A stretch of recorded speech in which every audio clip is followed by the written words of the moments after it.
තෙරුවන් සරණයි සදැහැති ඔබ සැමට. සදහවත්නි සම්බුදු මුව මඩලාරා විහිද ගිය තථාගත ශ්‍රී සද්ධර්මය මේ සිතෙහි අවබෝධය පිණිසමයි. ඒ තථාගත ශ්‍රී සද්ධර්මයෙන් ආනන්දයෙන් ප්‍රඥාව සොයන පින්සිත ආමන්ත්‍රණය කරන්නට නිරන්තරයෙන් තථාගත ශ්‍රී සද්ධර්මය ඔබේ දෙසවන්න සනසන බෞද්ධ රූපවාහිනී නාලිකාව මේ උතුම් වූ සද්ධර්ම දේශනා මාලාව අද පටන් ආරම්භ කරනවා. විසුද්ධි මාර්ගය ඇසුරු කරමින් මේ උතුම් වූ සද්ධර්ම දේශනා මාලාව පවත්වන්නට සිදු කළා වූ ආරාධනාව පිළිගෙන මේ පින්වත් පරිශ්‍රයට වැඩම කොට වැඩ හිඳින ගෞරවනීය ස්වාමින් වහන්සේ පූජනීය තපෝවනේ අරිය දජ ස්වාමින් වහන්සේ අපි හැමදෙනාම සාදු නාද පවත්වමින් নমස්කාර පූර්වකව පිළිගනිමු. අවසරයි අපේ හාමුදුරුවනේ. සාදු සාදු සාදු. සදහවත්නි අද මේ ධර්ම දේශනා මාලාවේ පළමු දේශනාව වෙනුවෙන් ස්වකීය දායකත්වයෙන් කටයුතු කරමින් මේ ධර්ම දේශනා මාලාව ඉදිරියට පවත්වාගෙන යන්නට හැමදෙනාගේම ඒ ආශිර්වාදය අපේක්ෂිතව මේ සඳහා දායකත්වයෙන් කටයුතු කරන්නේ පූජනීය කුසල ධම්ම නායක ස්වාමින් වහන්සේගේ ආරාධනාවෙන් බෞද්ධ මාධ්‍ය ජාලය මීට වසරකට පෙර ආතුව එහි තනතුරු බාරගනිමින් මේ බෞද්ධ මාධ්‍ය ජාලය කුසල ධම්ම නායක ස්වාමින් වහන්සේ බලාපොරොත්තු වුණු පරිදිම ඉදිරියට ඊටාම සාර්ථකව පවත්වාගෙන යන්නට වර්තමානයේ තුල අපට ඒ උපදෙස් ලබා දෙමින් නායකත්වය ලබා දෙන සම්මානිත මහාචාර්ය රෝහණ ගරුතර මැතිතුමන් එතුමන් බෞද්ධ මාධ්‍ය ජාලයේ අධ්‍යක්ෂ ජනරාල් ධූරය ධර්මින් කටයුතු කරනවා. එතුමන් එම මැතිනිය ඒ වගේම ඒ ආදරණීය සහෝදරයන් ඇතුළු ඒ පවුලේ හැමදෙනාම තාම ගෞරවයෙන් මේ අවස්ථාවට අපි පිළිගන්නවා. අවසරයි අපේ හාමුදුරුවනේ. සාදු සාදු සාදු. සමන්ත චක්කවාලේසු අත්‍රා ගච්ඡන්තු දේවතා සද්ධම්මං මුනි රාජස්ස සුනන්තු සග්ග මොක්ඛදං ධම්මස්සවන කාලෝ අයං බදන්තා ධම්මස්සවන කාලෝ අයං බදන්තා ධම්මස්සවන කාලෝ අයං බදන්තා. නමෝ තස්ස භගවතෝ අරහතෝ සම්මා සම්බුද්දස්ස. නමෝ තස්ස භගවතෝ අරහතෝ සම්මා සම්බුද්දස්ස. නමෝ තස්ස භගවතෝ අරහතෝ සම්මා සම්බුද්දස්ස. සද්ධා බුද්ධ සම්පන්න කාරුණික පින්වත්නි, බෞද්ධ මාධ්‍යාලය හරහා ආරම්භ කරන ධර්මදේශනා මාලාවක පළවෙනි ධර්මදේශනාව විසුද්ධි මාර්ගය අසුරු කරගෙන මේ ධර්මදේශනා මාලාව අද දවසේ මේ ආකාරයෙන් ආරම්භ කරනවා. පින්වත් සියලු දෙනාම ඒ සඳහා දායකත්වයේ ධර්මයෙන් ඒ ධර්මය ලෝකවාසී ලංකාවාසී ජනතාවට ලෝකවාසී ජනතාවට ශ්‍රවණය කරන්ට ඉඩකඩ සලසා දීම ඉතාමත්ම ශ්‍රේෂ්ඨතම වටිනාම පින්කම. ඒ තමයි ධර්ම දානමය පින්කම. මේ විසුද්ධි මාර්ගය පිළිබඳව තාමත්ම ගැඹුරුයි, ගැඹීරයි. නමුත් මම හැකියතාක් දුරට සරලව තේරුම් කරනවා, සරල විස්තර කරනවා. බොහොම හොඳට සාවධානව අද සිහියෙන් සතියෙන් මනා නුවණින් ශ්‍රවණය කළොත් අපේ ශාන්තිනායක ලෞතර බුදුරජාණන් වහන්සේ දේශනා කර වදාළ ආකාරයට මේ අධ්‍යාත්මික ලෝකය හා බාහිර ලෝකය පිළිබඳව නිවැරදි අවබෝධයක් ලබා ගන්නට පුළුවන්. ඒ සඳහා සියලු දෙනාට ආශිර්වාද කරමින් ධර්ම දේශනාව ආරම්භ කරනවා. ඊට කලින් අපිට තියෙනවා පොඩි ගැටලුවක් විසඳ ගන්න. ඒ තමයි අපි මේ බෞද්ධ දර්ශනය මොන ආකාරයට අනුගමනය කළත් යම් කෙනෙක් චුල්ලසෝතාපන්න වෙනතුරු සෝවාන් ඵලය ලබන තුරු එයාට පෙර භවයේ පිළිබඳව ගැටලුවක් තියෙනවා. පෙර භවයේ මම හිටියද නැද්ද? කොහොම හිටියද? කවුරු වෙලා හිටියද? කොතන හිටියද? මොන ආකාරයෙන් හිටියද? කියන ගැටලුව තියෙනවා. චුල්ලසෝතාපන්න ඵලයටපත් වෙච්ච කෙනෙකුට විතරයි ගැටලුව නැත්තේ. ඒ පෙර භවය සහ අනාගත භවය පිළිබඳව. ඒ භව තුන පිළිබඳව ගැටලුව විසඳ ගන්නට නම් නියත වශයෙන්ම චුල්ලසෝතාපන්න වෙන්න ඕනේ. ඒ තමයි මේ බෞද්ධ දර්ශනය තුළ ලබා ගන්න පුළුවන් ඉතාමත්ම වටිනාම අවස්ථාව. ඊට කලින් මෙන්න මේ කරුණු ටික පැහැදිලි කරනවා. බුදුරජාණන් වහන්සේ දේශනා කරනවා මේ ලෝකේ ඕනම කෙනෙකුට උපකාර පිණිස පවතින්නේ ධර්මතා දෙකයි. මේ ලෝකේ ඕනම කෙනෙකුට උපකාර පිණිස පවතින්නේ ධර්මතා දෙකයි. ඒ තමයි සතිය හා යෝනිසෝ මනසිකාරය. සිහිය හා මන නුවණ. සතිය කිව්වේ නිවැරදි සිහියට, සම්මා සතියට. යෝනිසෝ මනසිකාරය කිව්වේ හටගන්න තැනම සිත පවතින.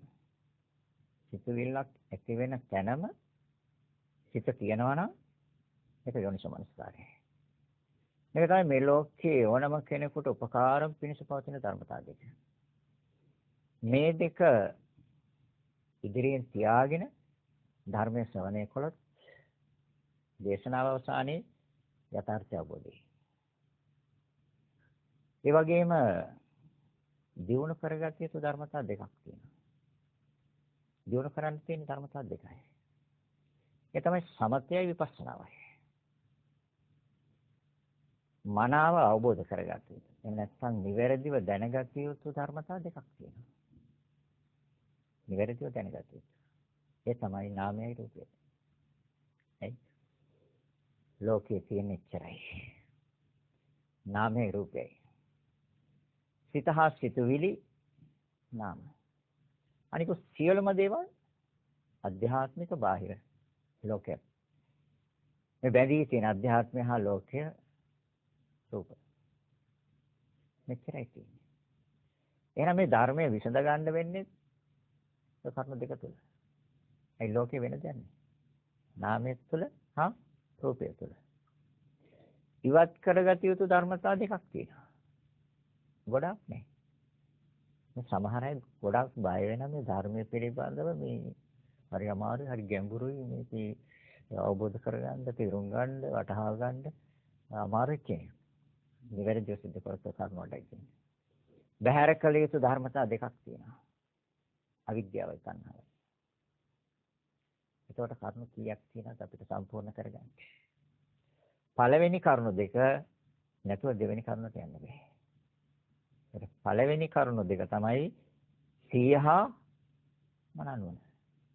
ඒකට සති කියන්නේ සිහිය. ඒකට සිහිය නිවැරදි සිහිය වෙන්න ඕනේ. නිවැරදි සිහිය නම් බුදුරජාණන් වහන්සේ දේශනා කරන ආකාරයට සතර සතිපට්ඨානයි. මෙතන හතරයි තියෙන්නේ. සති කිව්වේ සිහිය, ප ဋ ාණ කිව්ව පිළිටව ගන්නට. ඒතර සිහිය පිළිටව ගන්න ස්ථාන හතරක් තියෙනවා සතර සතිපට්ඨානයි. ඒක බුදුරජාණන් වහන්සේ පැහැදිලිවම දේශනා කළා ඒකායනෝ අයම් වික්කවේ මග්ගෝ. එහෙනම් උපකාරක පිණිස පවතින ධර්මතා දෙක අපි ඉස්සෙල්ලාම ඇති කරගත යුතුයි. යෝනිසෝ මනසිකාරය කියලා කියන්නේ ඒ අවස්ථාවේ.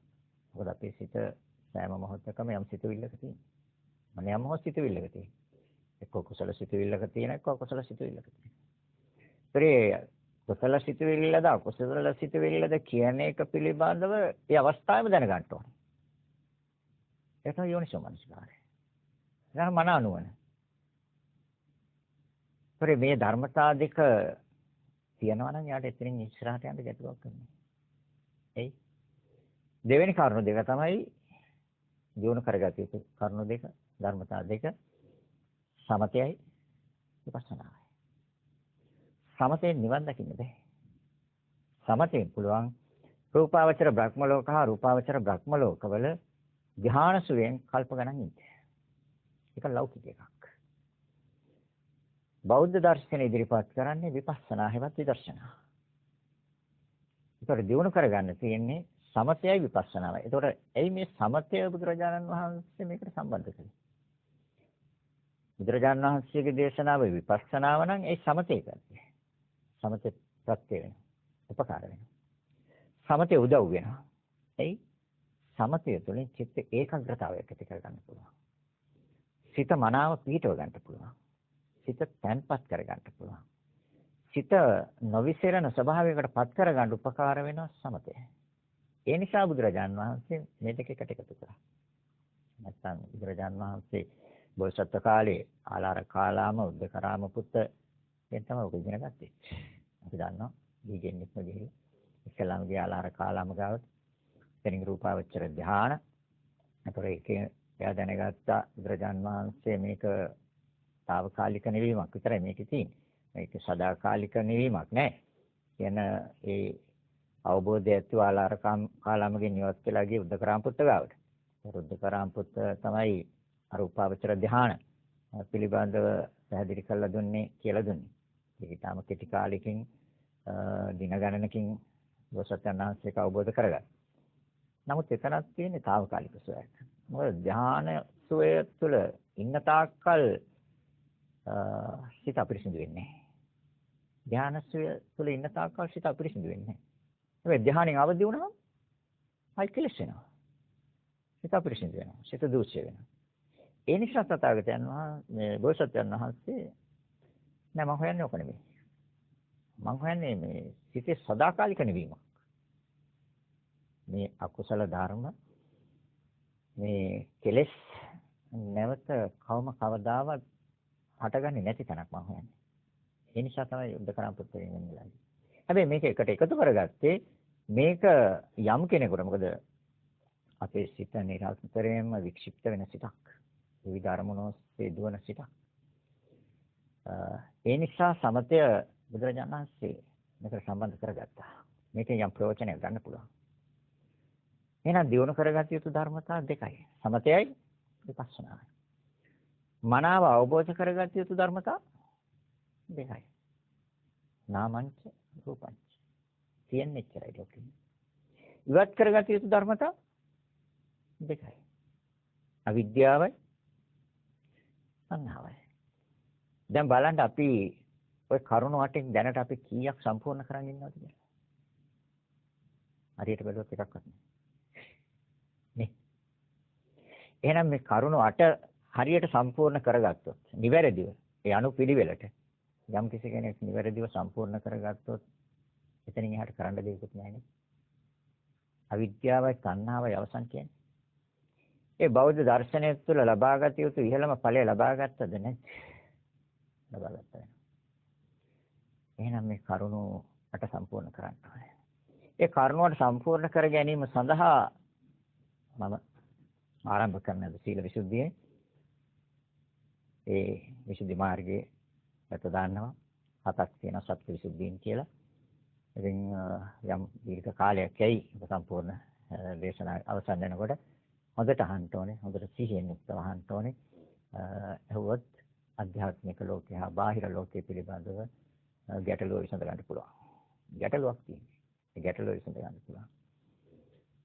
ඒ වගේම අර මම මුලින් සඳහන් කළා අපිට තියෙනවා කියලා පෙර භවයේ පිළිබඳව ගැටලුවක්. හිතියද නැද්ද? කොහෙද හිටියේ? කවුරු වෙලා හිටියද? කොහොම හිටියද? ඒ ගැටලුව විසඳ ගන්න.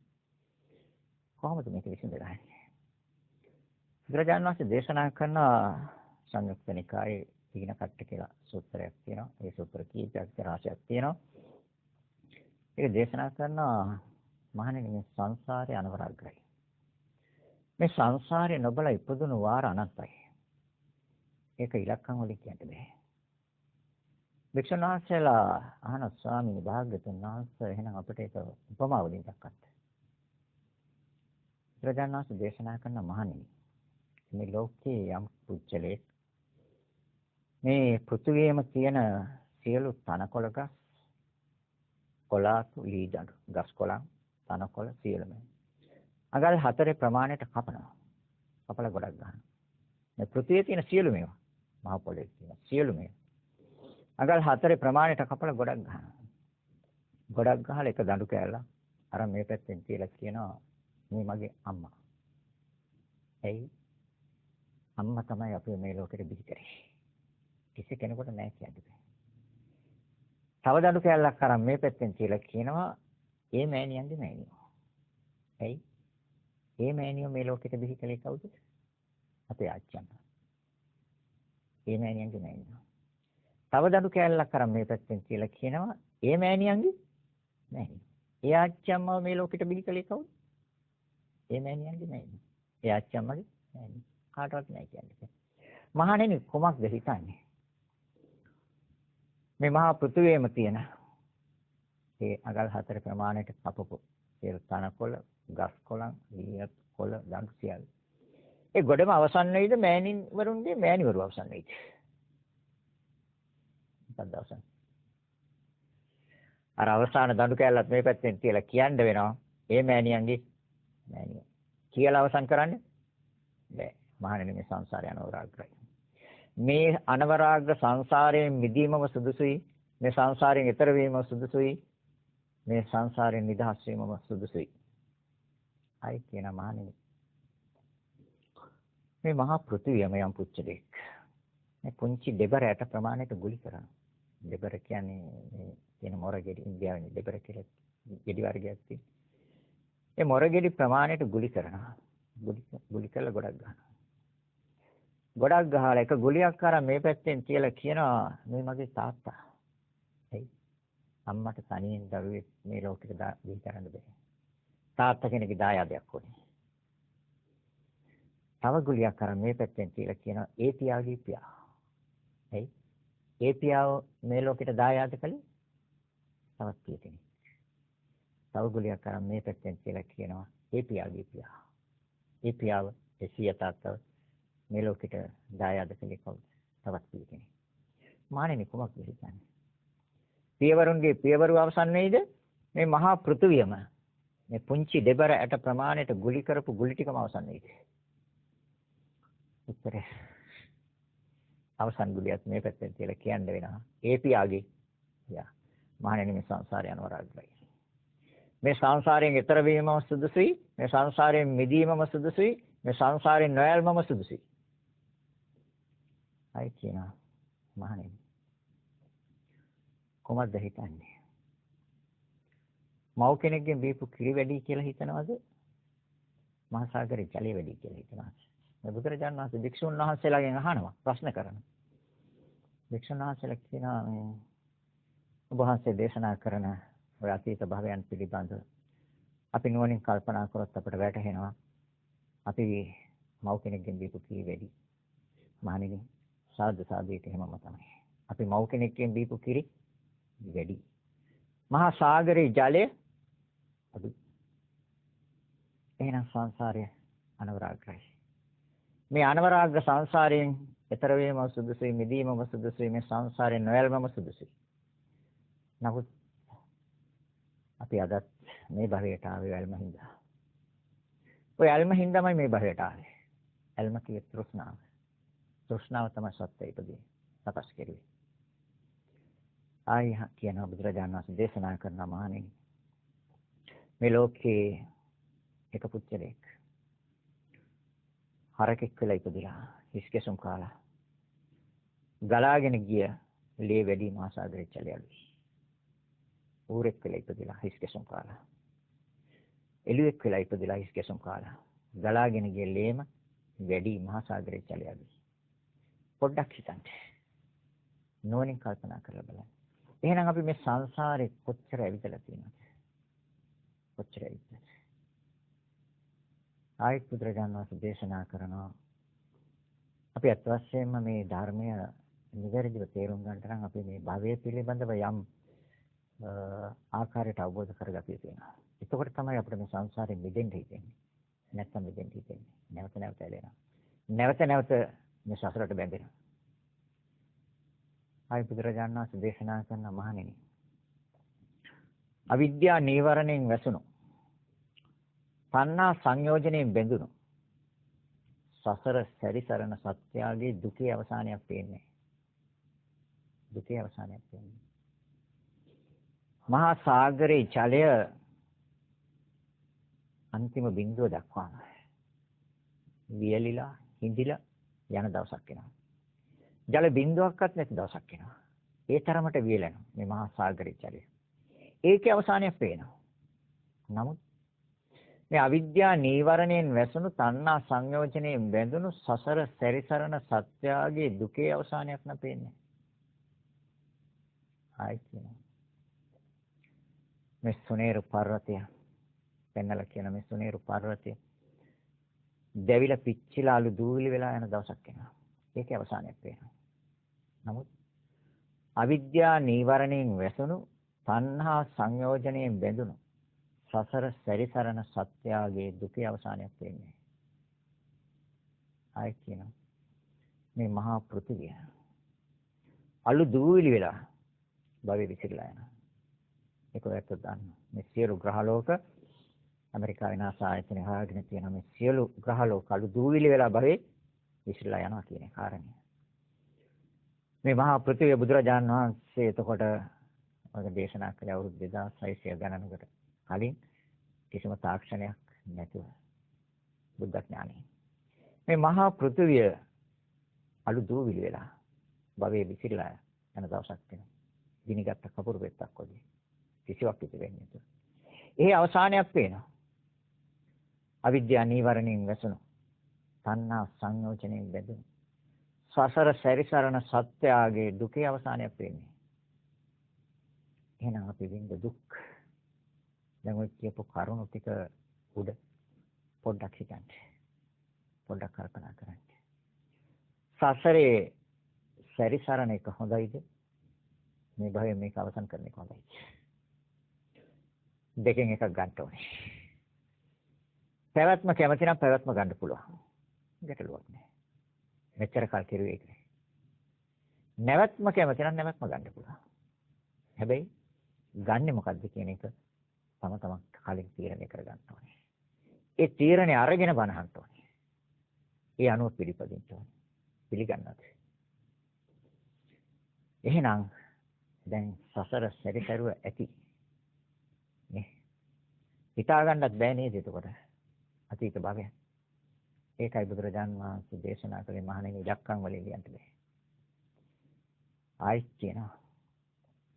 ඊට පස්සේ කියනවා දැන් අර ඔයත් දන්නවා ඒ පිළිබඳව කල්පයක් පිළිබඳව ස්වභාවය දන්නවා. අහනවා මේ ඔබ වහන්සේ නම් ඔක ඉලක්කම් වලින් කියන්නත් බැරි නම් අපිට කල්ප වලින් කියන්න. මේ අතීත භවය පිළිබඳව අපිට කල්ප වලින් කියන්න බැරි. ඒත් බුදුරජාණන් වහන්සේ කෙනෙක් උපමාවක් ගන්න ලස්සන උපමාවක්. අහනවා මහණෙනි මේ ගංගා නම් ගඟ. ඔයත් දන්නවා සතපොම 1000 ගණක් දිගයි. මහා පළලයි. මේ ගංගා නම් ගඟේ දෙපැත්තේ හා පතුලේ තියෙන වැලි කැටම් වලට ගණන් කරලා කියන්න පුළුවන්. වාග් ලස්සන උපමාවක් ලස්සන බුදුරජාණන්. මේ ගංගා නම් ගඟේ දෙපැත්තේ ඉවුරවල හා පතුලේ තියෙන වැලි කැටම් වලට ගණන් කරලා කියන්න පුළුවන්. වික්ෂුන් වහන්සේලා උත්තර දෙනවා ස්වාමිනී භාග්‍යවතුන් වහන්සේ මේ ගංගා නම් ගඟේ දෙපැත්තේ හා පතුලේ තියෙන වැලි කැට නෙමෙයි ඒ දෝතට වැලි ටිකක් ගත්තත් ඒකේ වැලි කැට ගණන් කරලා කියන්න බෑ. ඒක අපි දන්නවා. ඔය මිදුලට බහැලා වැලි දෝතක් අරන් පුළුවන් නම් ගණන් කරන්න. බෑ නේ. බුදුරජාණන් වහන්සේ දේශනා කරන මහණෙනි එක වැලි කැටයක් කල්පයකට උපමා කළොත් හිතා ගන්න බෑනේ. එක වැලි කැටයක් කල්පයකට උපමා කළොත් අපි කියවල ඇවිත් තියෙන කල්ප වැඩි. ඔය ගංගා නම් ගඟේ දෙපැත්තේ හා පතුලේ තියෙන වැලි අඩු. එහෙනම් මේ සංසාරේ අනවරාග්‍රයි. මේ අනවරාග්‍ර සංසාරයේ මිදෙනවද? තවත් භවයක් පතනවද? ඒකයි මං කිව්වේ. කැමති නම් පැවැත්ම ගන්න පුළුවන්. ලෝකේ වැඩි දෙනෙක් ගන්න. පැවැත්ම. අපි ගන්නෙ මොකක්ද? බුදුරජාණන් වහන්සේ කවදාවත් බොරුවක් කිව්වේ නෑ. සත්‍ය ප්‍රකාශ කළේ. අවුරුදු 45ක් පුරාවට දේශනා කරපු ඒ තුන් වූ ශ්‍රී සද්ධර්ම එකම වචන මාත්‍රයක්වත් අසත්‍ය නෙමෙයි සත්‍යය. ඇයි සාරාංශක කල්පලක්ෂයක් පාරමිතා පිරුවන් ඒ පුරපු කාලේ රැකපු එකපු සීලය මුසාවාදා වේරමණී කවදාවත් බොරුවක් කිව්වේ නැහැ. ඒ නිසා තමයි අපි පිළිගන්නේ අපි විශ්වාස කරන්නේ අපේ ශාස්ත්‍රඥ වහන්සේ හැටියට බුදුරජාණන් වහන්සේ. එහෙනම් මේ දේශනා කළේ අපට මේක බුද්ධියෙන් දකින්න බැරි නිසා තමයි බුදුරජාණන් වහන්සේ මේක පැහැදිලි කළේ. මහණෙනි මේ සංසාරයේ මෙන්න මේ වගේ ස්වභාවයක් තියෙනවා. එහෙනම් මේ ස්වභාවයෙන් මිදෙන්නට, ඈතර වෙන්නට නම් අපි එක තීරණයකට එන්න ඕනේ. මොකක්ද? පැවැත්මද නැවැත්මද? දෙකෙන් එකක් ගන්න ඕනේ. නැවැත්ම හොඳයි. නැවැත්ම හොඳයි. හරි. දැන් මෙච්චර කාලයක් දුරට පවත්වාගෙන ඇවිල්ලා අපට අද මොනවද ඉතුරු වෙලා තියෙන්නේ? ඉතුරු කරගත්ත දෙයක් තියෙනවද? මේ භවයේ යම් වස්තුවක් ධනයක් එකතු කරගෙන රැස් කරගත්තා නම් ඒකත් තියලා යන්න වෙනවද? ඒකත් තියලා යන්න වෙනවා. ආයෙත් ස්වභාවයකට ගිහිල්ලා ආයෙ හදනවා. හැබැයි ඒත් කමන්නේ මිනිස්සෙක් නෙමෙයි. මනුෂ්‍යාත්මයක් ලැබුවා. හැබැයි තිරසං ආත්මය, പ്രേත ආත්මය, නිරය ආදී යම් භවයකට වැටුණොත් සම්බුද්ධ ශාසනය අපට ගිලිහෙනවා. මේ සම්බුද්ධ ශාසනය ගිලිහෙනවා. එහෙනම් මේ සම්බුද්ධ ශාසනය තුළ නිවැරදිව මේ විසුද්ධි 7 සත්‍ය විසුද්ධි මේක එක මාර්ගයක් විතරයි. නැත්නම් තවත් තියෙන මාර්ග සත්‍තිස් බෝධිපාක්ෂික ධර්ම ගත්තොත් ඒකත් එක මාර්ගයක්. ඒක කොහෙන් ආවත් මේ විසුද්ධි මාර්ගයට වැටෙනවා. සත්‍තිස් බෝධිපාක්ෂික ධර්ම ගත්තොත් සතර සම්‍යක් ප්‍රදාන, සතර ඉද්ධිපාද, සතර සතිපට්ඨාන, පංච ඉන්ද්‍රිය, පංච බල, සප්ත බොජ්ජංග, ආර්ය අෂ්ටාංගික මාර්ගය. ඒක කරුණු එතන 37යි තියෙන්නේ. ඒකට 37 සම්පූර්ණ කළත් එතනින් ඉවරයි. අවසන්. ඒතර විසුද්ධි මාර්ගයෙන් ගියත් ඒක අවසන්. ඒතර එහෙනම් අපි මේ විසුද්ධි මාර්ගය දේශනා කරපු සූත්‍රයක් තියෙනවා. දේශනා කරා කියන්නේ විසුද්ධි මාර්ගය දේශනා කරපු නෙමෙයි මේ විසුද්ධි මාර්ගය පිළිබඳව වෙච්ච මහා නාගයෝ දෙන්නෙක් අතර වෙච්ච සාකච්ඡාවක්. මජ්ක්‍ධිම නිකායේ රතවිනීත සූත්‍රය කියලා සූත්‍රයක් තියෙනවා. මේ සූත්‍රයේ මත්තානි පුත්ත පුන්නහාමුදුරුවෝ ධර්මසේනාධිපති සාරිපුත්ත හාමුදුරුවෝ අතර ඇති සංවාදයක්. අන්දවණේ. එදා මත්තානි පුත්ත හාමුදුරුවෝ අන්දවණේ විවේක සුවයෙන් ඉන්නකොට සාරිපුත්ත හාමුදුරුවන්ට මේ ආරංචිය ලැබිලා සාරිපුත්ත හාමුදුරුවෝ එතනට වෙලියා. මේ කාලයක් තිස්සේ බලාගෙන හිටපු සිතුවිල්ලක් එදා සාරිපුත්ත හාමුදුරුවන්ට මේ මත්තානි පුත්ත හාමුදුරුවෝ ලස්සනට බණ කියනවා. හරි ලස්සනට මේ ධර්මයේ විස්තර කරනවා, පැහැදිලි කරනවා. මට මෙයත් එක්ක ධර්ම සාකච්ඡාවක් ඇති කරගන්න ලැබුණොත් හොඳයි කියන සිතුවිල්ල සාරිපුත්ත හාමුදුරුවන්ට තිබ්බා. ඒතර සාරිපුත්ත හාමුදුරුවන්ට ඇත්ත වශයෙන්ම මත්තානි පුත්ත පුන්නහාමුදුරුවන්ගෙන් ධර්ම ඉගෙන ගන්න දෙන්නේ ධර්මසේනාධිපති. බුදුරජාණන් වහන්සේ එක වචනයක් කියනකොට ඒ වචනය වචන 1000කින් විස්තර කරන්න සාරිපුත්ත හාමුදුරුවන්ට බලයක් තියෙනවා, ශක්තියක් තියෙනවා, ධාර්ම ශක්තියක් තියෙනවා. ඒතර එදා මේ අන්දවණේදී සාරිපුත්ත හාමුදුරුවෝ මත්තානි පුත්ත පුන්නහාමුදුරුවන්ගෙන් අහනවා එවැනි ඔබ වහන්සේ මේ තථාගතයන් වහන්සේගේ ශාසනයේ භ්‍රමචාරී හැසිරෙනවද? එහෙමයි එවැනි කිව්වා. ඔබ වහන්සේ සීල විසුද්ධිය පිණිසද මේ භ්‍රමචාරී හැසිරෙන්නේ? නැත. සීල විසුද්ධිය පිණිස නෙමෙයි. එහෙනම් ඔබ වහන්සේ චිත්ත විසුද්ධිය පිණිසද මේ තථාගත ශාසනයේ භ්‍රමචාරී හැසිරෙන්නේ? නැත එවැනි කිව්වා. එහෙනම් ditthi visuddhiya පිණිසද? නැත. නැහැ කිව්වා. එහෙනම් කාංකා විතරණ විසුද්ධිය පිණිසද? නැහැ. එහෙනම් මග්ගමග්ග ඥාන දර්ශන විසුද්ධිය පිණිසද? නැහැ කිව්වා. එහෙනම් ප්‍රතිපදා ඥාන දර්ශන විසුද්ධියද පිණිසද? නැහැ කිව්වා. එහෙනම් ඥාන දර්ශන විසුද්ධිය පිණිසද? නැහැ කිව්වා. එහෙනම් ඔබ වහන්සේ මේ බාහිර දෙයක්ද ඔබ වහන්සේද?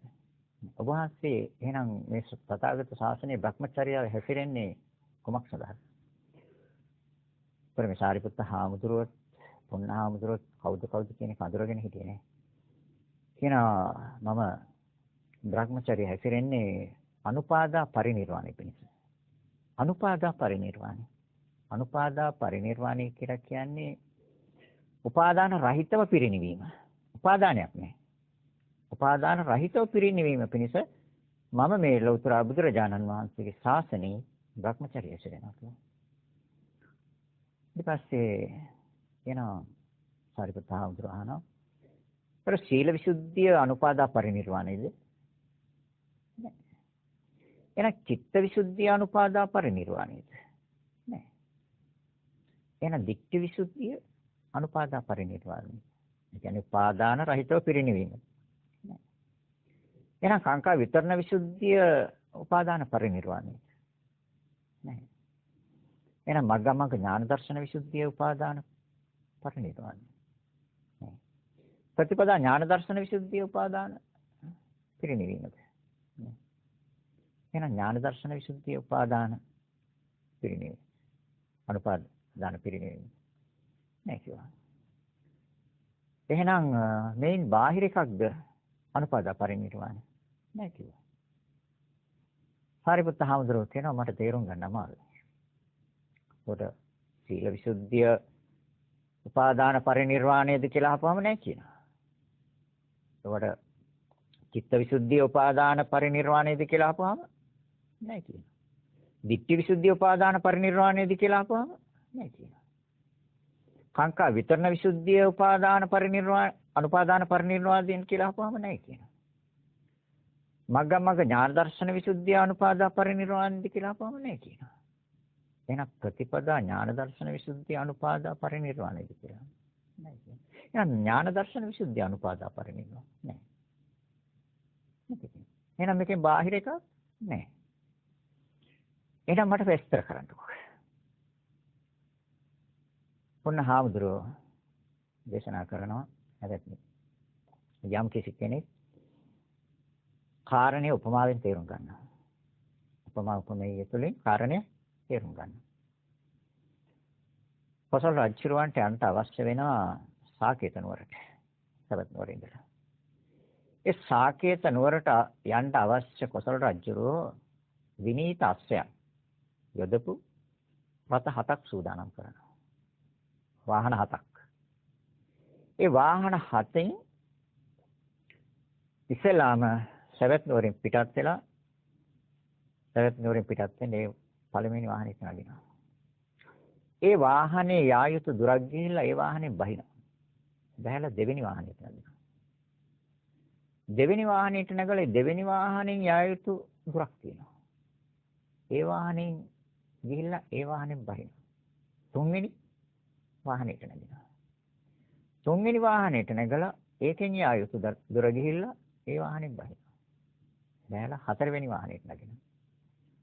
හතරවෙනි වාහනෙන් යා යුතු දුර ගිහිල්ලා ඒකෙන් බහැලා පස්වෙනි වාහනේට නැගිනවා. පස්වෙනි වාහනෙන් යා යුතු දුර ගිහිල්ලා ඒකෙන් බහැලා හයවෙනි වාහනේට නැගිනවා. ඒ හයවෙනි වාහනෙන් යා යුතු දුර ගිහිල්ලා හත්වෙනි වාහනේට නැගිනවා. නැගලා ඒ හත්වෙනි වාහනෙන් සාකේත නුවරට ලං වෙනවා. ඒකට සාකේත නුවර වැසියෝ අහනවා රජතුමනි. ඔබතුමා සවැත් නුවර ඉඳලා මේ සාකේත නුවරට ආවේ මේ වාහනේද? මේ කොහොමද එතකොට උත්තර දෙන්නේ? ତොර නිවැරදිව උත්තර දෙනවා නම් කොහොමද දෙන්න ඕනේ? නෑ. එතකොට නිවැරදිව උත්තර දෙනවා නම් දෙන්න ඕනේ නෑ. මම සවැත් නුවර ඉඳලා සාකේත නුවරට එන්න හොඳ විනීත අස්සයෝ යොදපු රථ 7ක් මම සූදානම් කරගත්තා. ඒ පළවෙනි වාහනෙන් යා යුතු දුර ආවා. එහෙන් බැලලා දෙවෙනි වාහනේට. මේ ආදී වශයෙන් මම මේ හත්වෙනි වාහනේ තමයි මම සාකේත නුවරට ආවේ කිව්වොත් හරිද? එහෙම කිව්වොත් තමයි හරි. එහෙමනම් ඒ උපමාව අරගෙන එතකොට පැහැදිලි අනුපාදා පරිනිර්වාණය කියන්නේ මොකක්ද? ඒ කියන්නේ උපාදාන රහිතව පිරිනිවීම. පිරිනිවෙනවා කියන්නේ ආයි නැවත හට ගැනීමක් නැහැ, පහළ වීමක් නැහැ, සකස් වීමක් නැහැ, පිළියෙල වීමක් නැහැ. මේ සංසාර ප්‍රවෘත්ති අවසන්. එතන ඉවරයි. ඒ තමයි අනුපාදා පරිනිර්වාණ. ඒතර උපාදාන කියන්නේ එතකොට සීල විසුද්ධිය ආයි පුණහාමුදුර දේශනා කරනවා.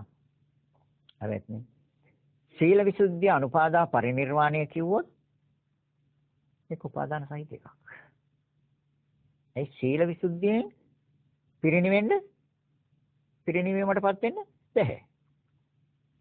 එතකොට චිත්ත විසුද්ධිය අනුපාදා පරිනිර්වාණය කිව්වොත් බැහැ.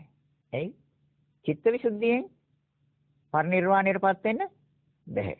අනුපාදා පරිනිර්වාණය කියන්නේ උපාදාන රහිතව පිරිනිවෙන්න බෑ චිත්ත විසුද්ධිය. දැන් මෙතනදී හොඳටම පැහැදිලි. ආලාර කාලා මුද්දකරාම කුත් ඉදිරිපත් කරපු න්‍යාය බැහැර වෙනවා කියන එක. එයි. එතකොට චිත්ත විසුද්ධිය අනුපාදා පරිනිර්වාණය නෙමෙයි. එතකොට ditthi විසුද්ධිය අනුපාදා පරිනිර්වාණය කිව්වොත් ඒක උපාදාන සහිත එකක් වෙනවා. එයි ඒක විතරනේ ගන්න වෙන්නේ. තේරෙනවද මං කියන්නේ? එහෙනම් කාංකා විතරණ විසුද්ධිය අනුපාදා පරිනිර්වාණය කියලා ගත්තොත් වැරදි. එයි ඒක විතරක් ගන්න බෑ. ඒකෙන් විතරක් නිවන් දකින්න බෑ. මග්ගමග්ග ඥාන දර්ශන විසුද්ධිය අනුපාදා පරිනිර්වාණය කිව්වොත් ඒත් බෑ. එයි ඒකෙන් විතරක් නිවන් දකින්නත් බෑ. ප්‍රතිපදා ඥාන දර්ශන විසුද්ධිය අනුපාදා පරිනිර්වාණය කිව්වොත් ඒක ගන්නත් බෑ. එයි ඒකෙන් විතරක් නිවන් දකින්න බෑ. එහෙනම් ඥාන දර්ශන විසුද්ධිය අනුපාදා පරිනිර්වාණය කිව්වත් ඒක ගන්නත් බෑ. ඒකෙන් විතරක් නිවන් දකින්න බෑ. දැන් එතකොට අපට හොඳටම පැහැදිලි මේ හත අනුපිළිවෙලට යන්න වෙනවා. මේ හත අනුපිළිවෙලට යන්න වෙනවද එතකොට අපිට? ඔව්. එතකොට දැන් අපි ওই හතෙන් දැන් කොයි රටේද ඉන්නේ? මම දන්නේ. Tamanට තීරණය කරගන්න පුළුවන් මම දැන් ඉන්නේ මේ රටේ. මම මේ රටෙන් මේ දොර යන්න වෙනවා. මේ ගිහිල්ලා මම මෙතනින් වහින්න ඕනේ. බහැලා මම ඊගව රටේට ගොඩ වෙන්න වෙනවා. එහෙනම් අපි අද කතා කරන්නේ පළවෙනි රටේ ගැන. පැහැදිලිද මං කියන්නේ? පළවෙනි රටය ඒ තමයි සීල විසුද්ධිය. ඒතර සීල විසුද්ධිය විසුද්ධි කියන්නේ සුද්ධ කියන්නේ පිරිසිදුයි. විසුද්ධි කියන්නේ වඩාත්ම පිරිසිදුයි. ආයි කිසිම ගැටලුවක් නැහැ වඩාත්ම පිරිසිදුයි. ඒතර සීලෙන් වඩාත්ම පිරිසිදුයි. කොහොමද? ඒතර සීලය කියන්නේ මොකක්ද? සීලය කියන්නේ සංවර බව. ద్వාරත්‍රේ සංවර බව සීලය. සිත, කය, වචනය. සීලය කියලා කියන්නේ සිත අකුසල පැත්තට යන්න නොදී ස්ථීරවම සිත පිහිටවන්න පුළුවන් නම් කුසල පක්ෂයේ ඒකට කියනවා සීල කියලා. අකුසල පැත්තට යන්න නොදී සිත ස්ථීරවම පිහිටුවා නම් කුසල පක්ෂයේ ඒකට කියනවා සීල කියලා. ඒකට කියනවා සීල කියලා. සීලයට අයිති කාර්යයක් තියෙනවා. අපි සෑම කෙනෙකුටම අයිති කාර්යයක් තියෙනවා. දැන් මහත් වෙලාට අයිති කාර්යයක් තියෙනවා. මේ ආයතනේ පරිපාලනය. ඒකේ නායක හැටියට මේ කටයුතු නිවැරදිව මෙහෙවන්න ඕන. අපි සෑම කෙනෙකුටම අයිති කාර්යයක් තියෙනවා. ස්වාමීන් වහන්සේටත් අයිති කාර්යයක් තියෙනවා. බණ කියන්න ඕනේ. පාංශකෝ කියන්න ඕනේ. පිරිත් ටික කියන්න ඕනේ. සරිස්සාතික කියන්න ඕනේ. දානෙට වලින්න ඕනේ. ඒ ස්වාමීන් වහන්සේට අයිති කාර්යයක්. ගෘහණියට අයිති කාර්යකුත් තියෙනවා. ඒ තමයි ගෙදර දොර වැඩ කටයුතු. ස්වාමියාගේ අඩුපාඩු, දරුවන්ගේ අඩුපාඩු, ගෙදර දොර වැඩ කටයුතු. ඒක ස්වාමි දියණියට අයිති කාර්යයක්. ස්වාමියාට අයිති කාර්යකුත් තියෙනවා. ස්වාමි දියණිය රකින්න ඕනේ. දරුවෝ රකින්න ඕනේ. අඩුපාඩු හොයන්න ඕනේ. ඒ ස්වාමියාට අයිති කාර්යය. සීලයට අයිති කාර්යකුත් තියෙනවා. සීලයට අයිති කාර්යකුත් තියෙනවා. ඒ මොකක්ද? දුස්සීල බව විනාශ කරනවා. තේරෙනවද මං කියපේ? දුස්සීල බව විනාශ කරන්නේ සීලය විසින්. ඒතර සීලයේ කාර්ය හරියාකාරව ඉෂ්ට සිද්ධ කළා තියෙනවා නම් එයාගේ දුස්සීල භාවය ගැන හොයන්න දෙයක් නැහැ. එයා නිවැරදිව සීලවත්. ඒතකොට තම තමන්ගේ නුවණින් කල්පනා කරලා බලන්න. මම සමාදන් වෙච්ච සීලයේ කාර්ය සීලය හරියටම ඉෂ්ට සිද්ධ කළා තියෙනවද කියලා. අරට තේරෙන්නේ. සීලයෙන් ලැබෙන සම්පතක් තියෙනවා. මොකක්ද? ලෞකික සම්පත්, ලෝකෝත්තර සම්පත්. ලෞකික සම්පත් තමයි අටසිල් ගත්තත් එදා දවසම ගිලන්පසයි දාන්නේ ළඟට හම්බ වෙනවා. අටසිල් ගත්තා. උපෝසත දසසිල් ගත්තත් ඒත් දවසේ ගැටලුවක් නැහැ. ආහාර පාන වලින් ගැටලුවක් නැහැ ළඟට ලැබෙනවා. ඒ විතරක් නෙමෙයි සිල්වත් පුච්චලයට ලෝකයක් පිළිගන්නවා. ගෞරවයට පාත්‍ර වෙනවා. සමාජය සලකනවා. සිල්වත් පුච්චලයට දුස්සීලයට නෙමෙයි. මේ විසුද්ධි මාර්ගයම සම්පූර්ණ කරන්න ප්‍රඥාව නෙමෙයි දෝනේ. ඒකට එකඟ වූ සිතක් නෙමෙයි දෝනේ. ඒ ප්‍රඥාව ලබන්න තැන්පත් වූ නොවිසරණ එකඟ වූ විවිධ අරමුණු ඔස්සේ නොදුවන සිතක් අවශ්‍යයි. ඒකට කියන සමාධිය කියන්නේ. එහෙනම් සමාධියට ප්‍රත්‍ය වෙන්නේ සීලයයි. ඒ සීලේ සමාධියට ප්‍රත්‍ය වෙන්නේ. ඒතර සීල කියන්නේ මොකද්ද? අකුසල පැත්තට යන්න නොදී ස්ථිරවම කුසල පක්ෂයේ පිහිටපෙක සීල. සීලගේ කාර්යය තමයි දුස්සීල බව විනාශ කළා. ලැබෙන සම්පත් තමයි ලෞකික සම්පත්, ලෝකෝත්තර සම්පත්. බුද්ධියෙන් හිතලා බලන්න, නුවණින් කල්පනා කරලා බලන්න මේක ලෝකේ තියෙනවද නැද්ද? හරිද? වැරදිද කියන එක.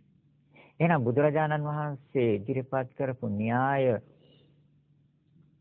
ඒ තථාගතයන් වහන්සේ ඉදිරිපත් කරපු ධහම අපි දැනගෙන විතරක් නෙමෙයි දැකගෙන යන්නේ. දැකගෙන යන්නේ. ඒ දැකගෙන යන්නේ මනසින්. ලෝකෙම තියෙන දර්ශන දෙකයි. ලෝකේ තියෙන දර්ශන දෙකයි. එකක් ඇහෙන් දකින්න. අනිත් එක මනසින් දකින්න. වෙන මොකද්ද දර්ශනයක් තියෙන්නේ? දර්ශන දෙකයි ලෝකේ. ඇහෙන් දකින්න එක වැරදි. මනසින් දකින්න එක තමයි නිවැරදි. එහෙනම් බුදුරජාණන් වහන්සේ මේක දේශනා කළේ අපට දැනගෙන විතරක් නෙමෙයි දැකගෙන යන්න. අවබෝධය තුලයි එන්නේ. අවබෝධය තුලයි තමයි සිල්වත් වෙන්නේ. මේ සීලයෙන් මට මේ ප්‍රයෝජනේ තියෙනවා. ඒක සහතිකයි කියලා තමන් දැනගෙන දැකගෙන තමයි යන්නේ. එහෙනම් මේකේ තියෙනවා සංවර සීල කියලා එකක් තියෙනවා. චේතනා සීල කියලා එකක් තියෙනවා. චෛතසික සීල කියලා එකක් තියෙනවා. ඉස්සෙල්ලාම එන්නේ චේතනා සීල කියන එක. චේතනා කියන්නේ මොකක්ද? චේතනා කියන්නේ කර්මය. චේතනහම් භික්කවේ කමං වදාමි. මහණෙනි මම චේතනාව කර්මයේ වශයෙන් පනවනවා. එතකොට එනම් චේතනාව කියන්නේ මොකක්ද? සිතේ බලවත් බව. සිත බලවත්. දැන් වර මං කියවනේ අජාසත් රජුරවන්ට සිත සමාධි වෙන්නේ නැත්යි කියන කාරණේ. එයි. ඒතර එයා කර්මයක් කරගෙන තියෙන. ඒ කියන්නේ සිත බලවත් වෙලා යට තියෙන්නේ. සිත බලවත් වෙලා තියෙන්නේ අර කරපු පාප කර්මය එයාගේ සිත බලවත් කරලා තියෙන්නේ. අකුසල පැත්තට. තේරෙනවද මං කියන්නේ? දැන් මෙතෙන් ඉඳන් ක්‍රමෙන් ගැඹුරට යන්නේ. හොඳට අහන්න කිව්වේ. එහෙනම් චේතනාව කියන්නේ සිත බලවත් කරනවා. ඒකට උපකාර වෙනවා චෛතසික කියලා එකක්. සිතත් එක්ක හටගන්න, සිතත් එක්ක පවතින, සිතත් එක්කම ක්‍රියාත්මක වෙන. සිතත් එක්කම නැති වෙන. කරුණු 52ක් තියෙනවා. ඒකට කියනවා චෛතසික 52 කියලා. 89ක් සිත්. ඔය චෛතසික 52ත් එක්ක පැටලිලා තමයි මේ නාම ධර්මයන් ක්‍රියාත්මක වෙන්නේ. 89ක් සිත් ධ්‍යාන වලත් එක්ක ගත්තොත් 121ක් වෙනවා. ඔය 52ක් චෛතසිකත් එක්ක පැටලිලා තමයි ක්‍රියාත්මක වෙන්නේ. ඒවට කියනවා නාම ධර්ම. එතනින් මෙහා තියෙන සියලු මේවා රූප ධර්ම. එහෙනම් චෛතසික සීල. ඒතර මේ චෛතසිකයෙන් තමයි මේ චේතනාවෙවත් කර්ම ඇති කරන්නේ. ඒතර චෛතසික සීල කියන්නේ මොකක්ද? සම්මා වාචා, සම්මා කම්මන්ත, සම්මා ජීව. සම්මා වාචා, සම්මා කම්මන්ත, සම්මා ජීව. මිත්‍යා වාචා, මිත්‍යා කම්මන්ත, මිත්‍යා ජීව.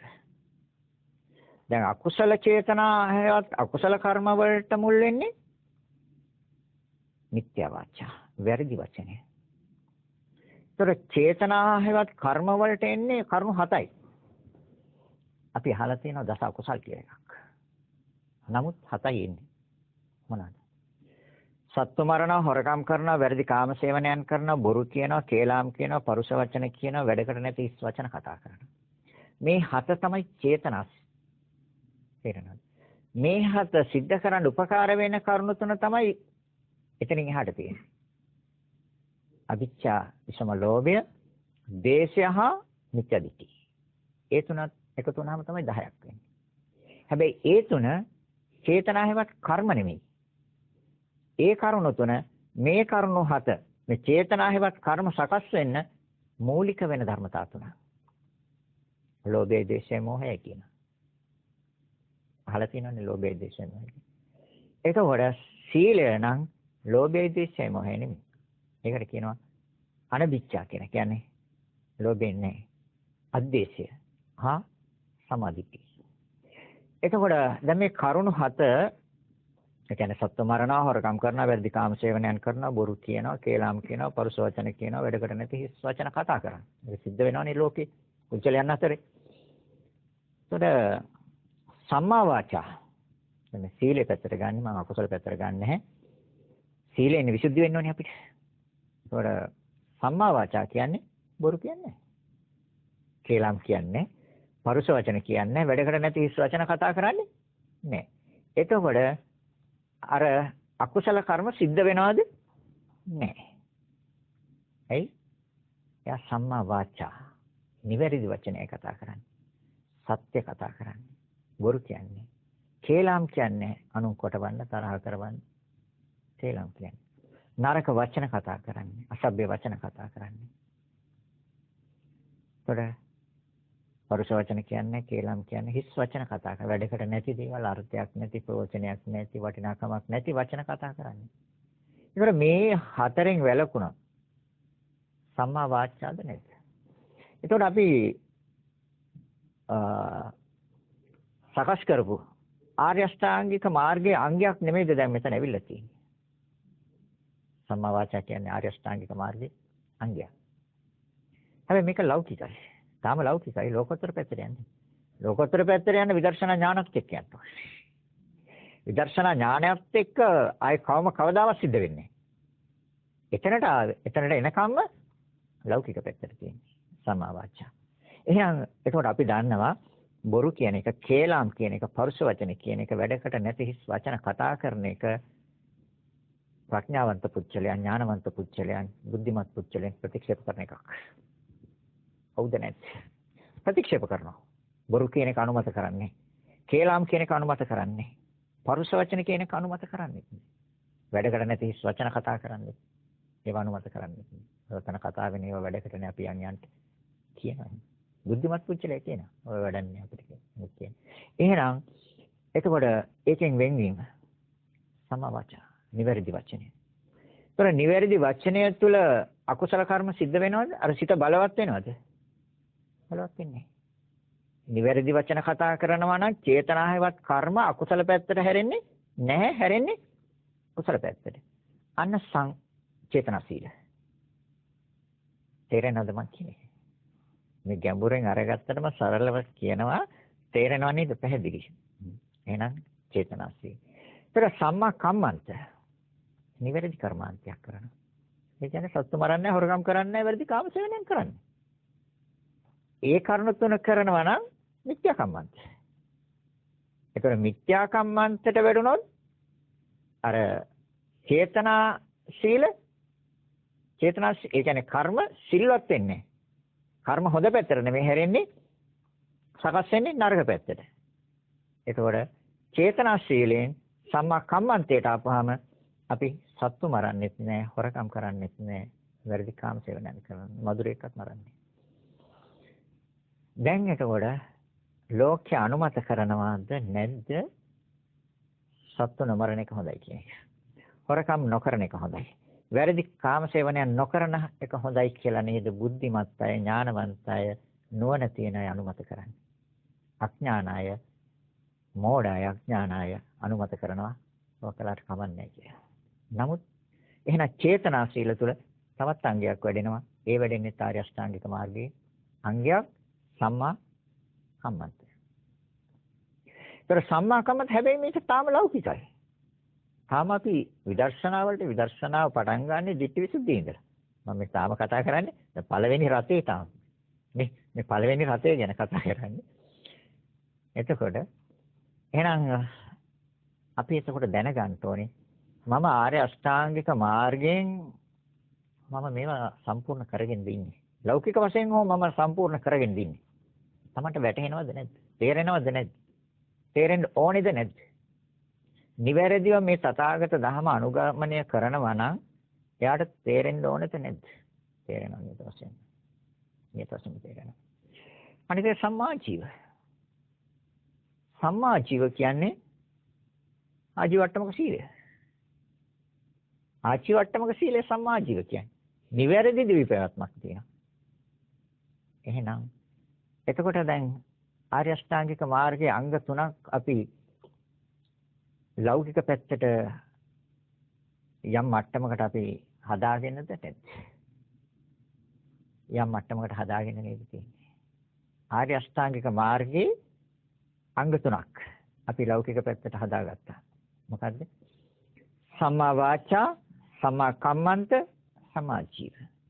මේකට කියනවා චෛතසික සීල. එතකොට අයින් වෙනවා කර්ම 3ක්. මොකද්ද? ඒ තමයි අවිච්ඡා, විසම ලෝභය. ওই ලෝභයේ හින්දානේ සත්තු මරන්නේ, හොරකම් කරන්නේ, වැරදි කාමසේවනයන් කරන්නේ, බොරු කියන්නේ, කේලම් කියන්නේ, පරුස වචන කියන්නේ, සියලුම අකුසල් වලට මුල් වෙන්නේ මොකද්ද? අධික ලෝභය. ඒ වගේම දේශය. ඒ පිළිබඳව ඒ ලෝභයටයි දේශයටයි සිත තුළ ඉඩ දීම මිත්‍යා දිට්ඨිය. ඒ දෙකට සිත තුළ ඉඩ දුන්නා නම් එයා මිත්‍යා දිට්ඨි. එයා සම්මා දිට්ඨියට ලෞකික වශයෙන්වත් ඇවිල්ලා නැහැ. සම්මා දිට්ඨියට ලෞකික වශයෙන්වත් ආව නම් අර දෙකට සිත තුළ ඉඩ දෙන්නේ නැහැ. එයි ওই දෙක තමයි සියලු දේවල් වලට මුල් වෙන්නේ. ওই දෙක තියෙනවා නම් යාට මෝහයත්. මෝහය කියන්නේ මිත්‍යා දිට්ඨිය. එහෙනම් එතකොට දැන් අපි බලන්න ඕනේ මේ චෛතසික හෙවත් මෙන්න මේ ධර්මතාවයන් තුළ අපි චේතනා ශීල කියන එක සකස් කරගෙනද තියෙන්නේ. ඒ කියන්නේ අර අංග 7 අපිට සම්පූර්ණද දැන්? මොනවාද? කයෙන් 3යි, වචනයෙන් 4යි. ඒක අපිට සම්පූර්ණ චේතනා. එතකොට කර්ම සකස් වෙන්නේ නැහැ ඉතින් එහාට. හැබැයි අපිට ලෝභය, ද්වේෂය, මෝහය තව තියෙනවා. ඒවා ඉතිරියේදී කතා කරනවා. ඒක තමයි තියෙනවා ඉතිරියේදී. එතකොට එහෙනම් සංවර සීලය. ඊගාවට තියෙන්නේ සංවර සීලය. චේතනා සීල, චෛතසික සීල, සංවර සීල. සංවර සීලේ තියෙනවා ප්‍රාතිමෝක්ෂ සංවර සීලය. ප්‍රාතිමෝක්ෂ සංවර සීලය කියලා කියන්නේ අපි සමාදන් වෙච්ච සීලය. දස අකුසල් කරන එක ලෝකයන් නිඳා කරනවා. එහෙනම් අපි මේක ආරක්ෂා කළ යුතුයි. ඒතර ආරක්ෂා කරගන්න කෙනෙකුට ලෝකයාගේ පිළිගැනීමක් තියෙනවා. ස්වාමියා සිල්වත්, භාර්යාව සිල්වත් නම් ඒ ගෙදර දරුවෝ සිල්වත්. නැද්ද? ස්වාමියා සිල්වත් නම්, භාර්යාව සිල්වත් නම් ඒ ගෙදර ඉන්න අනිත් අය සිල්වත් වෙන්නේ නැද්ද? ඒ ගෙදර ඉන්න ඒ පවුලේ අය සිල්වත් නම් ඒ අහල පහල ඉන්න අය සිල්වත් වෙන්නේ නැද්ද? වෙනවද නැද්ද? එයාලා වාසයටත් හරි කැමති. ඒතර අහල පහල ඉන්න අය සිල්වත් වෙනවා නම් ඒ ප්‍රදේශය අය සිල්වත් වෙන්නේ නැද්ද? වෙනවද නැද්ද? එහෙනම් ඒ ප්‍රදේශය සිල්වත් වෙනකොට ඒ නගරයම සිල්වත් වෙන්නේ නැහැ. සිල්වත් වෙනවා. නගරයම සිල්වත් වෙනවා නම් ඒ පළාතම සිල්වත් වෙනවා, පළාතම සිල්වත් වෙනවා, රටම සිල්වත් වෙනවා. ඊකට තියෙනවා සති සංවරය කියලා එකක්. සති සංවර කියන්නේ සීල. ඒකට සිහියෙන් සංවර වෙන්න ඕනේ. සිහියෙන් සංවර වෙන්නේ කොහොමද? පංචේන්ද්‍රිය සංවරය. ඇසින් රූප දැකලා ඇලෙන්නෙත් නැත්නම් ගැටෙන්නෙත් නැත්නම් හැබැයි ඔතනට එන්න ටික කාලයක් යනවා. එකපාරට ඔතනට එන්නේ බැහැ. කනෙන් ශබ්දයක් අහනවා එක්ක ඇලෙනවා එක්ක ගැටෙනවා. අසංවරයි. නාසයෙන් ගන්ධයක් ආග්‍රහණය කරනවා එක්ක ඇලෙනවා එක්ක ගැටෙනවා. හවුද නැද්ද කියලා බලන්න. Tamanට වැටහෙනවා මේක. Taman දැන් ඉන්නේ මෙතන කියලා. මම ඒක අර මුලින්ම කිව්වේ යෝනිසෝ මනස්කාරය. හට ගන්න තැනම සිත පවත්තන්න ඕන කියලා. ඒතකොට හට ගන්න තැනම සිත පවත්වනවා නම් මේව ඇති වෙනකොටම දකින්නවද නැද්ද? ඒ තමයි මනසින් දකින්න දර්ශනය. ඒක තමයි නිවැරදි. මේක ඇහැට පෙන්වන්නේ. මනසටයි පෙන්වන්නේ. මේ දේ වෙන්න ඕනේ කියලා. මෙන්න හටගත්තා. මේ ඇහෙන් රූපයක් දැක්කා. ඇහෙන් රූපයක් දැක්කට හටගන්නේ සිතක්නේ. එතකොට ඇහෙන් රූපයක් දැක්ක ගමන් හැදෙන සිතයි බලන්න ඕනේ. ඒක තමයි යෝනිසෝ මනසිකාරය කියන්නේ. එහෙනම් 100 යෝනිසෝ මනසිකාරය තියෙනවා නම් එයා එතනම එයාගේ ඉන්ද්‍රිය සංවරද නැත්නම් චක්කු ඉන්ද්‍රිය සංවරද නැද්ද? චක්කු කියන්නේ ඇස. එහෙනම් ඇස සංවර කරගන්න නම් කන සංවර කරගන්න නම් නාසය සංවර කරගන්න නම් දිව සංවර කරගන්න නම් ශරීරය සංවර කරගන්න නම් සතිය හා යෝනිසෝ මනසිකාරය ඕනමද නැද්ද? ඒ නිසා තමයි මුලින්ම කිව්වේ උපකාර පිණිස පවතින ධර්මතා දෙකයි. මේ දෙක නැතුව ඉදිරියට යන්න බැහැ. එහෙනම් හට ගන්න තැනම එතකොට ඇහෙන් රූපයක් දැක්කා. දැක්ක ගමන් හැදෙන සිතක්. ඒකට කියනවා තින්නම් සංගති පස්සෝ කියලා. චක්කු ඇසයි රූපයයි නිසා හට ගන්න සිත. ඒක හට ගන්න සිත හට ගන්න තැනම දැක්කනම් සංවර කරගන්න පුළුවන් ද බැරිද? දැක්කේ නැත්තම් අසංවරයි. උත්සව කාලෙට බලන්ටක පාරේ ගිහිල්ලා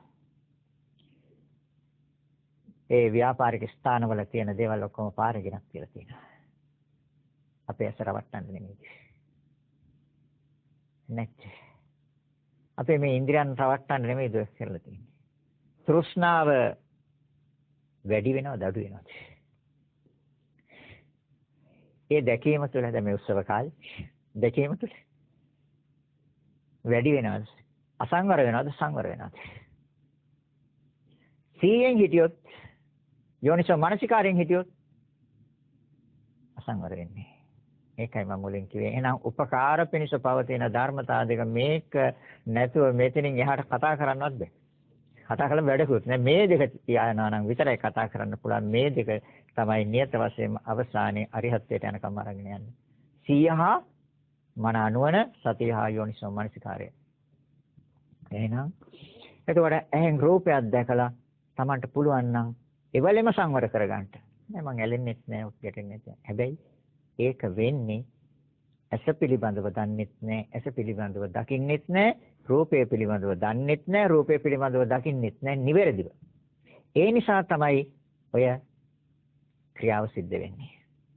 ඒ කියන්නේ ඇසයි රූපයයි නිසා හැදෙන සිත පිළිබඳව අපි අයෝනිසෝ මනසිකාරයෙන් ගන්නෙ යෝනිසෝ මනසිකාරයෙන් නැති නිසා.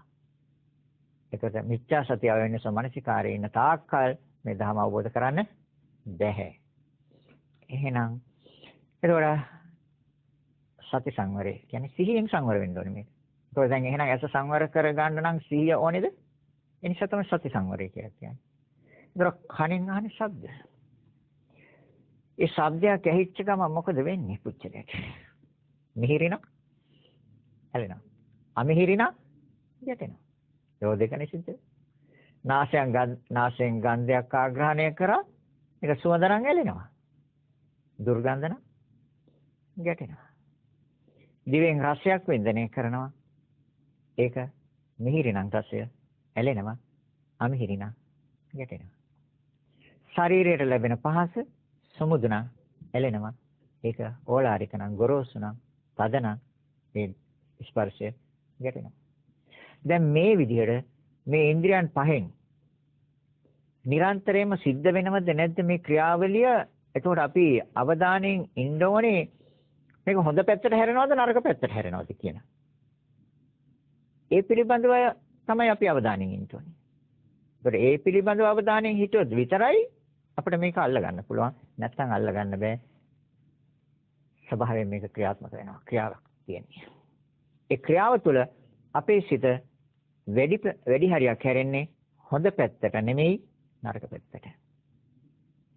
මුළු ලෝකයේම ස්වභාවයෙන් අපිරිසිදු වීමක් තියෙනවා. ලෝකයේම ස්වභාවයෙන් අපිරිසිදු වෙනවද පිරිසිදු වෙනවද? ස්වභාවයෙන්ම අපිරිසිදු වෙනවා.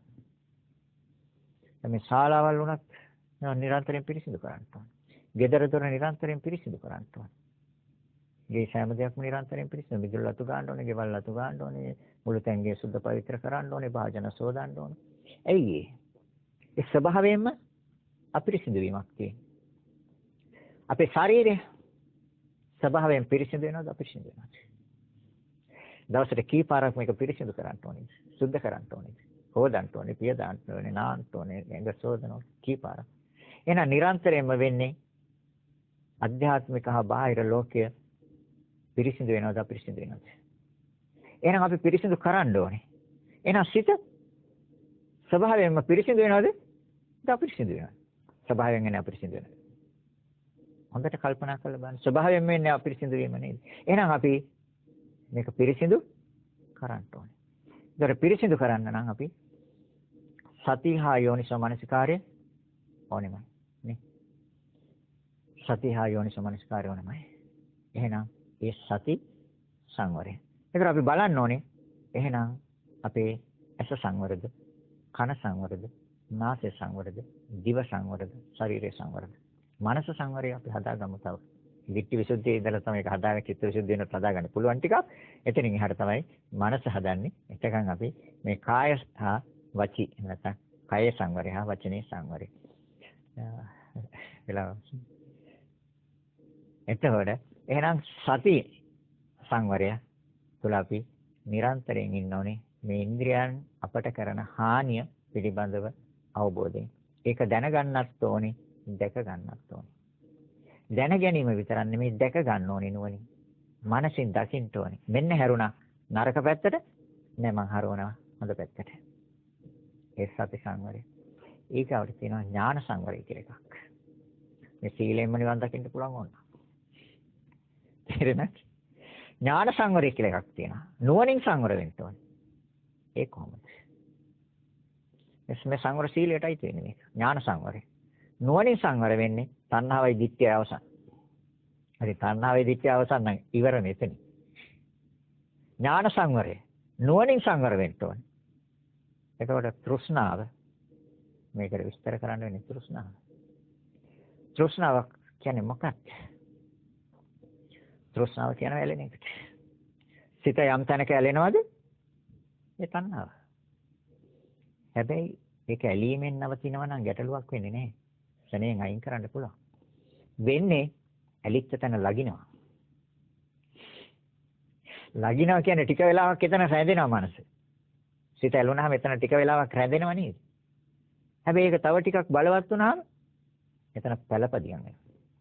ඔන්න ඔතන තමයි භයානක තැන. ඔව්ද නැත්? තේරුණාද මං කියපු එක? ඉස්සෙල්ලාම වෙන්නේ සිත ඇලෙන එක. එතනින්ම ගලව ගන්න පුළුවන් නම් අර යෝනිසෝ මනසිකාරයේ තියෙන කෙනාට එතනින්ම ගලවන්න පුළුවන්.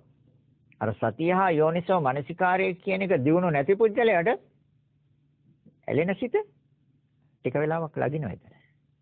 ඒ කියන්නේ ටික වෙලාවක් එතන රැඳෙනවා.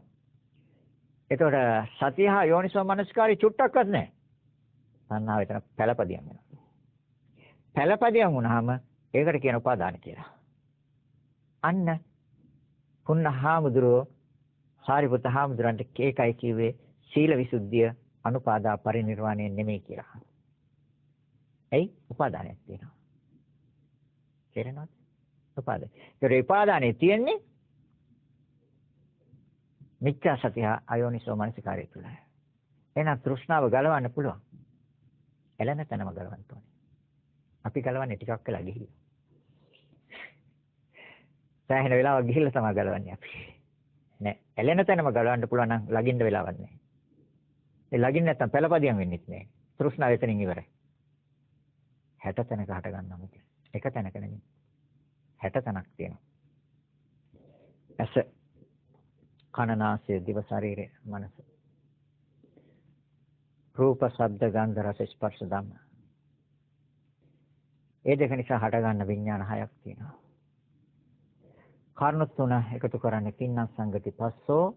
මේක මම විත්ති විසුද්ධියේ ඉඳලා විස්තර කරනවා දිගටම. ඒ විඥාන හයක්. එතකොට ඇසයි රූපයයි චක්කු විඥානයයි මේ කරුණු තුන එකතු කරන්නේ ස්පර්ශයයි. තින්නම් සංගති පස්සෝ. ස්පර්ශ හයක් තියෙනවා.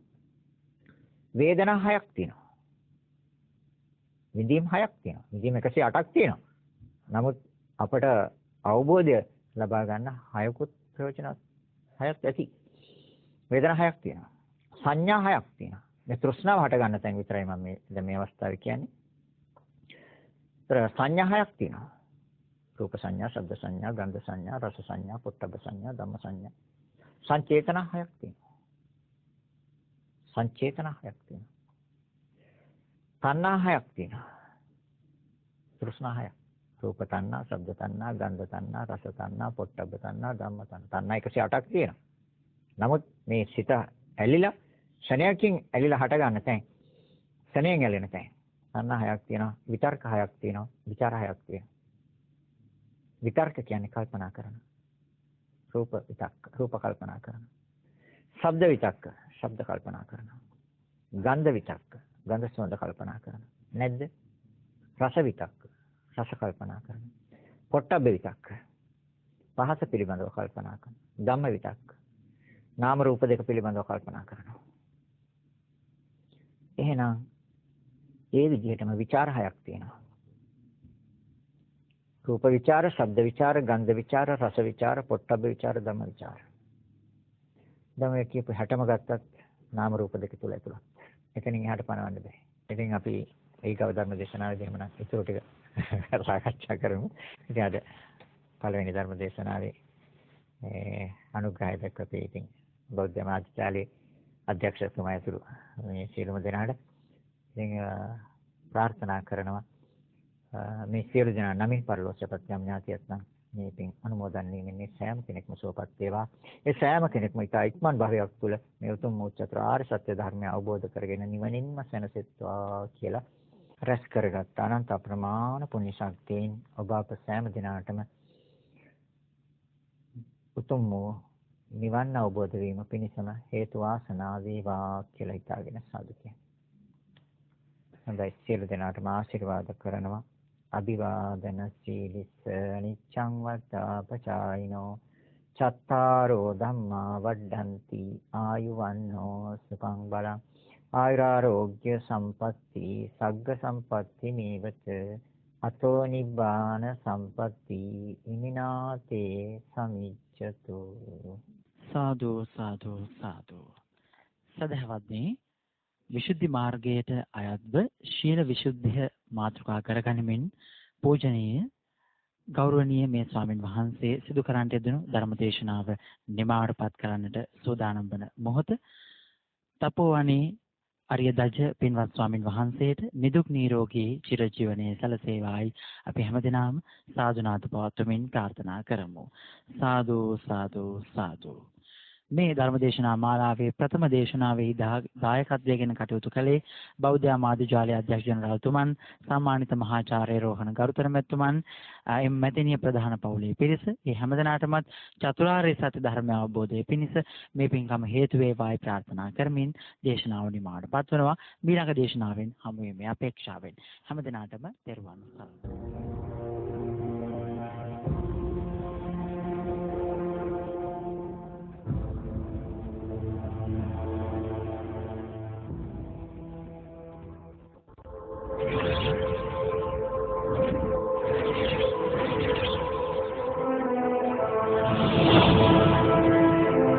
The Buddhist peace of mind.